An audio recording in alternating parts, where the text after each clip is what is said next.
انہوں نے ایک بار پھر سپریم کورٹ کو مخاطب کیا اور اس دفعہ ان کی کوشش تھی کہ وہ ادب کو ملحوظ خاطر رکھیں، اور آج انہوں نے مزید اپنے اس جو مطالبہ تھا اس میں مزید زور ڈالنے کی کوشش کی۔ میں سپریم کورٹ کے چیف جسٹس سے بڑے باعزت طریقے سے پوچھتا ہوں کہ ہم نے صرف 4 حلقوں کا کہا تھا۔ چیف جسٹس صاحب، آپ وہ جج ہیں جنہوں نے پاکستان میں ہر قسم کی کرپشن کو روکا، آپ نے سو موٹو ایکشن لیے، آپ نے وہ جو سکندر کا کیس ہوا یا ڈرامہ بلو ایریا میں اس کے اوپر بھی لے لیا۔ یہ تو پاکستان کے مستقبل کا سوال ہے، پاکستان کی جمہوریت کا مطلب پاکستان کے مستقبل کا سوال ہے۔ اس کے اوپر ہم نے 4 حلقوں کے لیے پٹیشن دائر کی، اور ابھی تک آپ نے کہا کہ عدالت میں کہا کہ میرے پاس 20,000 کیسز ہیں۔ یہ اس سے زیادہ ضروری کون سا کیس ہو سکتا ہے؟ یہ یاد رہے کہ جناب عمران خان کو اسی حوالے سے اسی معاملے میں توہین عدالت کا ایک نوٹس ہے، اور اس کی اگلی سماعت 27 اگست کو ہونی ہے۔ عمران خان صاحب نے آج ایک بار پھر عدلیہ کے حوالے سے جو الیکشن میں تعینات تھی، الیکشن پروسیس میں تعینات تھی، انہوں نے کہا کہ شرمناک کا لفظ جو انہوں نے استعمال کیا، اگر اس سے بھی کوئی زیادہ سخت لفظ استعمال ہوتا تو وہ اس کے کردار کے حوالے سے استعمال کرتے ہیں۔ کئی جگہ کے اوپر 100% سے زیادہ ووٹ پڑ گئی ہے، کدھر گئے، کدھر تھے وہ ریٹرننگ آفیسرز؟ ہمارے پاس ڈاکیومنٹس ہیں ساری، آپ خود دیکھیں گے اس کے اندر اتنی ڈیٹیل میں ہم نے کام کر کے 3 مہینے، اس لیے 3 مہینے لگائے۔ ہم نے کہا کہ آپ کے سامنے صحیح ثبوت ہے، ہوائی باتیں نہ کریں۔ آپ ایسی چیزیں دیکھیں گے، ریٹرننگ آفیسرز کا اتنا شرمناک، اور یہ میں ان کے لیے بڑا کم نام لفظ استعمال کر رہا ہوں، جو میرے دل میں ہے وہ اس سے زیادہ سخت ہے۔ اپنی اسی پریس کانفرنس میں جس میں جناب عمران خان نے دھاندلی کے حوالے سے وائٹ پیپر جاری کیا، انہوں نے یہ بھی پوچھا کہ کہا جاتا ہے کہ انصاف ہے، انہوں نے کہا کہاں ہے انصاف؟ ہمارے ساتھ تو ناانصافی ہوئی ہے۔ آپ یہ اگر اس طرح کا انصاف ہے اور اس طرح کی ناانصافی کی پوری سازش کے تحت جدھر گئے ہمارے لوگ آروز کے پاس، ایک ہی رویہ تھا آروز کا، جس طرح کہ کوئی پتہ نہیں مجرم آ گئے ہیں۔ آروز نے جو کاؤنٹنگ کی ہے، جو کاؤنٹ کے اندر کینڈیڈیٹس کو بیٹھنا چاہیے تھا، کتنی جگہ ہیں یہاں ہم آپ کو بتائیں گے کہ آروز نے وہاں فوج کو کہا کہ ہمیں تحفظ دو، اور وہاں کسی کینڈیڈیٹ کو بیٹھنے نہیں دیا جب کاؤنٹنگ ہو رہی تھی، اور جو رزلٹ پولنگ سٹیشن پہ وہ کچھ اور ہے، جب تک آروز رزلٹ بناتے ہیں وہ کچھ اور تبدیل ہو جاتا ہے۔ سنگین الزامات ہیں، منظم سازش کی بھی بات کی ہے جناب عمران خان نے۔ پاکستان مسلم لیگ نون کا اور حکومت کا رد عمل حاصل کرتے اس کے لیے لاہور جائیں گے، جہاں پر ہمارے ساتھ موجود ہیں پاکستان مسلم لیگ نون کے سینئر رہنما اور پنجاب میں صوبائی وزیر قانون و بلدیات جناب رانا ثناء اللہ خان۔ بہت بہت شکریہ رانا صاحب۔ عمران خان صاحب نے آج کہا ہے کہ منظم سازش ہوئی ہے، اس سے پہلے بھی کہہ چکے ہیں، مگر آج انہوں نے اس کے لیے اپنے ثبوت کے طور پہ 2000 صفحات مشتمل ایک دستاویز وائٹ پیپر بھی جاری کیا ہے۔ آپ فرمائیے گا کہ مسلم لیگ نون کا اس پہ کیا رد عمل ہے؟ دیکھیں عمران خان صاحب، کامران خان صاحب، ایک تو عمران خان صاحب نے آج کا دن جو انہوں نے منتخب کیا اپنے اس وائٹ پیپر کو شائع کرنے کا، وہ انتہائی قابل اعتراض ہے، کیونکہ کل جو ہے وہ ضمنی الیکشن میں جو ہے وہ پولنگ ہونے جا رہی ہے، اور اس کے اوپر انہوں نے اثر انداز ہونے کی کوشش کی ہے۔ باقی یہ ہے کہ وہ جو جس قسم کی وہ گفتگو کرتے ہیں، ریٹرننگ آفیسر جو ہے وہ پورے ملک میں ڈسٹرکٹ اینڈ سیشن ججز تھے۔ اب یہ بتائیں کہ راول پنڈی کی دونوں سیٹیں جو یہ جیتے ہیں وہاں پہ تو ریٹرننگ آفیسر ٹھیک تھے، باقی عملہ بھی سارا ٹھیک تھا، کاؤنٹنگ بھی ٹھیک تھی۔ ملتان میں جہاں سے جیتے ہیں وہاں پہ بھی سارا کچھ ٹھیک تھا، خیبر پختونخوا میں جہاں سے جیتے ہیں وہاں پہ بھی سارا کچھ ٹھیک تھا، اور جہاں جہاں سے یہ ہارے ہیں وہاں پہ ان کے خلاف جو ہے وہ منظم جو ہے وہ سازش ہوئی ہے۔ یہ کسی ایک حلقے سے متعلق جو ان کے رزلٹ ان کے پاس ہیں، جو یہ کہتے ہیں کہ جی پولنگ سٹیشن کے اوپر رزلٹ اور تھا، جب آر او نے ری کاؤنٹ کیا تو وہاں پہ رزلٹ اور تھا، کیا ان کے پاس کسی ایک حلقے میں بھی جو ہے وہ ایسا رزلٹ ان کے پارٹی کے لوگوں کے پاس ہے کہ یہ کہیں کہ جی ہمیں پولنگ سٹیشن سے یہ رزلٹ ملا اور بعد میں جو ہے وہ رزلٹ؟ لیکن رانا صاحب انہوں نے کچھ دستاویزات دی ہیں جس میں انہوں نے کچھ حلقوں میں ثابت کیا ہے کہ وہاں پہ 100% سے بھی زائد ووٹ پڑے ہیں۔ اگر آپ ان کی دستاویزات دیکھیں کچھ مثالیں موجود ہیں۔ عمران خان صاحب یہ بھی ان کا مغالطہ ہے، یہ یعنی اپنی پارٹی کے لوگوں کو اگر بیوقوف بنا کے ان کو 5 سال اپنے ساتھ رکھنا چاہتے ہیں تو اس میں تو کوئی دوسرا کوئی دخل نہیں دے سکتا۔ ہوا یہ ہے کہ بعض جگہوں پہ انہوں نے یہ کیا کہ ایک پولنگ اسٹیشن ہے،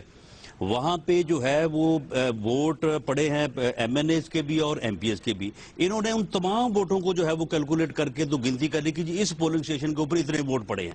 اور اس کو پھر انہوں نے کہا کہ جی یہاں پر تو 150% ووٹ پڑ گئے ہیں، یہاں پر تو 100% ووٹ پڑ گئے ہیں۔ آپ انہوں نے جو وائٹ پیپر جو ہے وہ جاری کیا ہے 2000 صفحات کا، آپ اس کو دیکھیں گے کہ آنے والے دنوں میں اس کا ایک ایک جو صفحہ ہے وہ یہ ثابت کرے گا کہ یہ بالکل جو ہے یہ خود بھی جو ہے وہ خود فریبی کا شکار ہیں، اور یہ خود تو پاگل بنے ہوئے ہیں خان صاحب، یہ دوسروں کو جو ہے وہ بنانا چاہتے ہیں۔ دراصل ان کی پارٹی کے لوگوں نے ان کو جو ہے وہ اس قسم کی باتیں جو ہے وہ سنائی ہیں، سمجھائی ہیں کہ جی ہمارے ساتھ یہ ہو گیا وہ ہو گیا۔ آپ مجھے یہ بتائیں کہ صبح 8 بجے سے لے کے 5 بجے تک جو ہے وہ پولنگ اسٹیشن کے اوپر ووٹ پڑے ہیں، کوئی یہ بتائیں کہ کتنے پولنگ اسٹیشن کے اوپر انہوں نے اچھا رانا صاحب، اس کا مسئلے کا ایک حل وہ بھی تو ہو سکتا ہے جو چودھری نثار صاحب نے قومی اسمبلی میں تجویز کیا کہ ایک پارلیمانی کمیٹی بن جائے اور وہ ان تمام الزامات کی تحقیقات کر لے، اس کو کوئی اور ٹھوس شکل دے کے کالا سفید کیا جا سکتا ہے، دودھ کا دودھ پانی کیا جا سکتا ہے، مسئلے کا حل ہو جائے۔ خان صاحب بات یہ ہے کہ جب یعنی 11 حلقوں میں یہ پنجاب میں ٹوٹل یہ کہہ رہے ہیں کہ ہمارے ساتھ دھاندلی ہوئی ہے، ہمارے پاس ثبوت ہیں، جب الیکشن ٹریبیونلز بنے ہوئے ہیں، ایک طریقہ کار ہے، وہاں پہ یہ گئے ہوئے ہیں، تو یہ ثبوت جو ہیں یہ سارے کے سارے وہاں پہ جا کے پیش کریں اور وہاں پہ اپنے آپ کو جو ہے وہ اپنا کیس جو ہے اس کو ثابت کریں۔ یہ ضمنی الیکشن سے ایک شام پہلے جو ہے یہ قوم کو دکھانا چاہتے ہیں کہ جی ہمارے ساتھ جو ہے وہ بڑی جو ہے وہ دھاندلی ہوئی ہے۔ دراصل دھاندلی ان کے ساتھ ان کی اپنی پارٹی میں ہوئی ہے، جس طرح سے ان کے ٹکٹ جو ہے وہ فروخت ہوئے ہیں، جس طرح سے الیکشن میں پیسہ آیا اور ان کے پرانے لوگ جو 16 سال سے ان کے ساتھ ان کو اٹھا کے انہوں نے باہر پھینکا، یعنی دراصل ہوئی ان کے ساتھ وہاں پہ جو ہے جو سونامی جو تھا نا ان کا وہاں پہ فیل ہوا ہے، لیکن اب یہ اس کو ادھر ادھر جو ڈھونڈتے پھر رہے ہیں۔ پورے پنجاب میں بھی اور پورے ملک میں بھی ڈسٹرکٹ اینڈ سیشن ججز کے پاس کیا جواز تھا، کیا موٹیویشن تھی کہ وہ ان کے خلاف ہوتے اور کسی اور کے حق میں ہوتے؟ یہ الیکشن جو ہے یہ یعنی میکسیمم لیول تک کسی جگہ پہ کوئی انفرادی طور پہ اگر کسی جگہ پہ ہمارے ورکر تھوڑے طاقتور ہیں، اگریسو ہیں، تو انہوں نے دوسروں کو دھکا دے دیا ہوگا، کسی جگہ پہ اگر دوسروں کے ہوں گے انہوں نے ہمارے کو دھکا دے دیا ہوگا، لیکن اس کے انفرادی طور پہ کسی حرکت کے علاوہ قطعی طور پہ ان الیکشنز میں نہ کوئی دھاندلی ہوئی ہے، نہ کوئی اس قسم کی جو ہے وہ سازش ہوئی ہے، نہ ہی عمران خان صاحب یہ بات جو ہے یہ ثابت کر سکتے ہیں ماس وائز کے کہ یہ پریس کانفرنس کرتے جائیں اور کبھی کہتے ہیں سپریم کورٹ ہمارے لیے یہ کرے، کبھی کہتے ہیں جی فلاں ہمارے لیے یہ کرے۔ یہ الیکشن ٹریبیونل میں گئے ہیں، وہاں پہ یہ ثبوت پیش کریں، ثابت کریں۔ یہ بہت بہت شکریہ جناب رانا ثناء اللہ ہمارے ساتھ ہے۔ ایک وقفے کے بعد ذکر کریں گے ایک بار پھر جناب وزیر داخلہ چودھری نثار علی خان آج قومی اسمبلی میں بولے اور آج ان کا فوکس تھا وہ 17 سوالات جو کل سینیٹر رضا ربانی نے سینٹ میں پیش کیے تھے، پیپلز پارٹی کا دباؤ پاکستان مسلم لیگ نون پر اسلام آباد واقعے کے حوالے سے۔ آج جناب چودھری نثار علی خان نے رضا ربانی صاحب کو آڑے ہاتھ لیا اور خوب گرجے، کیسے گرجے دکھاتے ہیں کمرشل بریک کے بعد۔